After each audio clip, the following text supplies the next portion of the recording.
I'm here at the Prince Alfred pub in Port Melbourne, where they were offering a free beer for a jab. Seems like an innocent enough idea until the TGA got involved. But Prime Minister Scott Morrison has backed the idea. Let's go have a chat to the Publican. Hi Tom. Oh, g'day Megan. How are you? I'm well, how you going? Yeah, good thanks. So how's your day been? Geez, it's been an interesting day. Lots of news stations wanting to hear about the free pint for a jab campaign that we've been running on our social media. Yeah, where'd you come up with that? Do you know what, it was just off the cuff. My wife Anna and I went and had it done across the road at the Port Melbourne Town Hall, and we said, why shouldn't we put something on our socials and promote the idea to other Port Melbourne regulars to go and get their vaccination done and then bring their vaccine card back across the road to the pub and have a beer on us. And how was it received? Yeah, really well. The outpouring of support both on social media and here in the pub has been a bit of a high five. People are pleased to see someone getting out there and incentivising and encouraging the vaccine rollout. I think most people here in Melbourne remember how tough last year was, and if we can encourage more people to get vaccinated, we can reduce the likelihood of another long winter of lockdowns.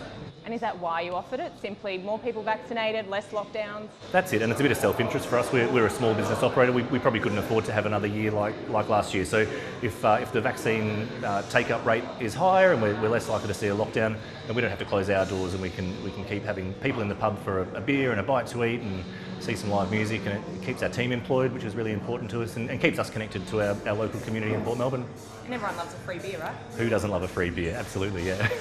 And after you put this up on social media, what sort of happened after that? Yeah, okay, so initially it was sort of just the 1,500 people that follow us on socials, and the outpouring was really positive. You know, good on you guys, we're happy to see this happen. And then some people who are, I suppose, not pro-vaccinations decided to share it around on their social media channels, and we had a little bit of sort of a backlash, I suppose, where there was 4 or 5 hours of people making all these really nasty comments about you know, how horrible we are for promoting this idea.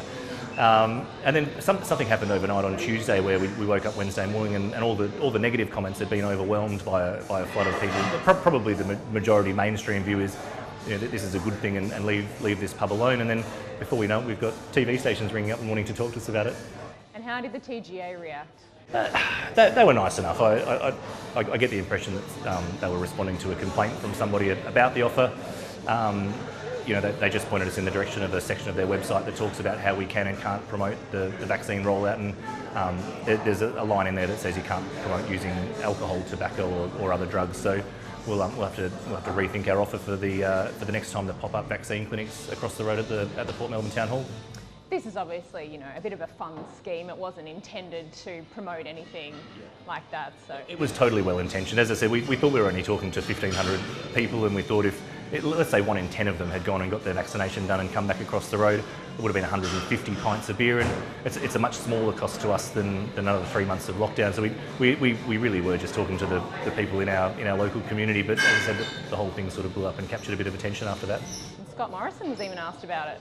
See that? How good's that? I think this is a bit heavy-handed.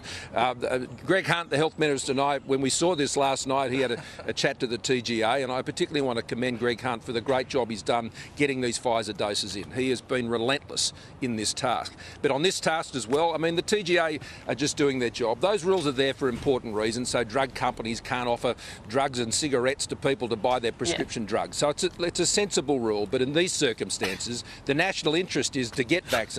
So I suppose the Prime Minister probably is motivated by the same things that we are. He wants to see Australia and Melbourne in particular stay open and be able to go about some sense of normal in our lives. So it was nice to see him give us a shout out on Brekkie Telly today.